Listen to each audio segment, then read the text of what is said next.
Hi hello welcome to అప్పు vlogs. ఈరోజు మనం ఎంతో క్రిస్పీగా కమ్మగా ఉండే మినప్పప్పు జంతికలు అయితే ఎలా చేసుకోవాలో చూద్దాం. ఇది పండగ సీజన్లోనే కాదు, సాయంత్రం టీ టైం స్నాక్స్గా కూడా చాలా బాగుంటాయి. ముందైతే 2 కేజీల బియ్యానికి గాను ఒక హాఫ్ కేజీ మినపప్పును తీసుకోవాలి.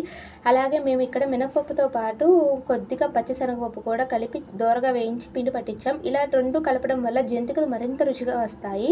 పిండిని మరపట్టించాక సన్నని జల్లెల్లో జల్లించుకోవాలి. ఇలా జల్లించుకోవడం వల్ల జంతికలు అయితే విరిగిపోకుండా ఉంటాయి. వాము కూడా మిక్సీ పట్టుకొని పక్కన పెట్టుకోండి.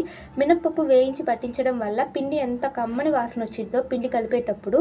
ఆ తర్వాత మీకు టేస్ట్కి తగ్గట్టు కారం, ఉప్పు వేసుకొని అలాగే వాము కూడా వేసుకొని కలుపుకోండి. ఆ తర్వాత నేనైతే హాట్ వాటర్ యూజ్ చేస్తున్నాను. ఇలా హాట్ వాటర్ యూజ్ చేయడం వల్ల పైన కరకరలాడుతూ లోపల గుల్లగా వస్తాయి జంతికలు. అలాగే తక్కువ నూనె పీల్చుకుంటుంది కాబట్టి ఎక్కువ రోజులు నిల్వ ఉంటాయి. మొత్తం పిండిని ఒకేసారి నీళ్లు పోసి కలుపుకోవద్దు. కొంచెం కొంచెం నీళ్లు పోసుకొని పిండిని అయితే కలుపుకోండి. ఇలా కలుపుకోవడం వల్ల పిండి ఆరిపోకుండా ఉంటుంది. అలాగే కారపూస కూడా తెల్లగా కరకరలాడుతూ వస్తాయి. హాట్ వాటర్ వేస్తున్నాం కాబట్టి చెయ్యి అయితే పెట్టొద్దు, కాలిపోయేది చెయ్యి. గంటి పెట్టుకొని తిప్పుకున్న తర్వాత చేయి పెట్టి కలుపుకోండి. ఆ తర్వాత అయితే నూనె అయితే బాగా కాగాలి. కాగిన తర్వాత మాత్రమే జంతికలు అయితే ఒత్తుకోండి, లేదంటే ఎక్కువ నూనె పీల్చిద్ది. ఇలా ఒత్తుకున్న తర్వాత అయితే బబుల్స్ తగ్గిపోయిన తర్వాత జంతికలను అయితే తీసేసుకోండి.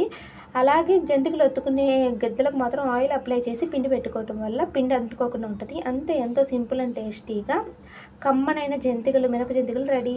మీకు వీడియోస్ నచ్చినట్లయితే లైక్ చేయండి.